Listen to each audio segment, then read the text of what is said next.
ಸ್ಪಿನ್ನರ್ಸ್ಗಾಗಲಿ ಅಥವಾ ಫಾಸ್ಟ್ ಬೌಲರ್ಸ್ಗಾಗಲಿ up to the stumps position ತೊಗೊಳಕ್ಕೆ ಹೇಳಿದೆ ನಿಮಗೆ ಲಾಸ್ಟ್ ವೀಡಿಯೋದಲ್ಲಿ ಯಾವ ರೀತಿ ಪೊಸಿಷನ್ ತೊಗೋಬೇಕು ಅಂತ. ಬಟ್ ಎಲ್ಲಿ ತೊಗೋಬೇಕು ಅಂತ, ಇಲ್ಲಿ ತೊಗೋಬೋದಾ ಹತ್ರ ಇದಕ್ಕಿಂತ ಬೆಟ್ರಾಗಿ ನಿಮಗೆ ಸೈಡಿಂದ ಗೊತ್ತಾಗುತ್ತೆ. ಸೊ ಕೂತ್ಕೋತಾ ಇದ್ದೀನಿ ಅಂದರೆ ಇಲ್ಲಿ ಕೂತ್ಕೊಂಡ್ರೆ ಆಗುತ್ತಾ ಅಥವಾ ಇಲ್ಲಿ ಕೂತ್ಕೊಂಡ್ರೆ ಆಗುತ್ತಾ, ಯಾವುದು best? Basic end of the day ನಮ್ಗೆ ಏನಿರಬೇಕು ಅಂದರೆ ನಮಗೆ ರೀಚ್ ಮಾಡೋ ಹೈಟಲ್ಲಿ ಇರಬೇಕು. ಸೊ ಪೊಸಿಷನ್ ತೊಗೊಂಡಿದ್ದೀನಿ, ನನಗೆ ಸ್ಟಂಪ್ ಹೊಡಿಬೇಕು ಅಂದ್ರೆ ರೀಚ್ ಮಾಡೋ ಟೈಮಲ್ಲಿ ಇರಬೇಕು. ತುಂಬ ಮುಂದೇನೂ ಅಲ್ಲ. ಯಾಕೆ ಗ್ಲೌಸ್ ಇದೆ ಅಂದರೆ ಇಲ್ಲಿ ಇನ್ ಕೇಸ್ ನಾನು ಹೋಗ್ಬೇಕಾರೆ ಇಲ್ಲಿ ಏನಾದರೂ ಹೋಯ್ತು ಅಂದರೆ ಕೂತ್ಕೊಂಡಾಗ ಇದು ನೋ ಬಾಲ್ ಆಗುತ್ತೆ. ಸೊ ಸ್ಟಂಪ್ಸ್ ಲೈನ್ಗೆ ನನ್ನ ಗ್ಲೌಸ್ ಬಂದರೆ ಅದು ನೋ ಬಾಲ್ ಆಗುತ್ತೆ. ಸೊ ಹಾಗಾಗಿ ಫೇರ್ ಡಿಸ್ಟೆನ್ಸು.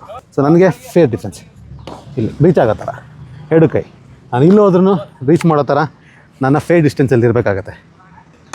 ತುಂಬ ಕಾಮನ್ನಾಗಿ ಚಿಕ್ಕ ಹುಡುಗರೆಲ್ಲ ಏನು ತಪ್ಪು ಮಾಡೋದು ಅಂದರೆ ಫಾಸ್ಟ್ ಬಾಲರ್ಸ್ಗೂ ಅಷ್ಟೇ ಸ್ಪಿನ್ನರ್ಸ್ಗೂ ಅಷ್ಟೇ ತುಂಬ ದೂರ ಇರ್ತಾರೆ. ಇಲ್ಲಿಂದ ಹಿಡಿದು ಆಮೇಲೆ ಓಡ್ ಬರ್ತಾರೆ. ಹೌದು, ಕಲಿಯೋವ್ರಿಗೂ ಕಷ್ಟ ಇದೆ.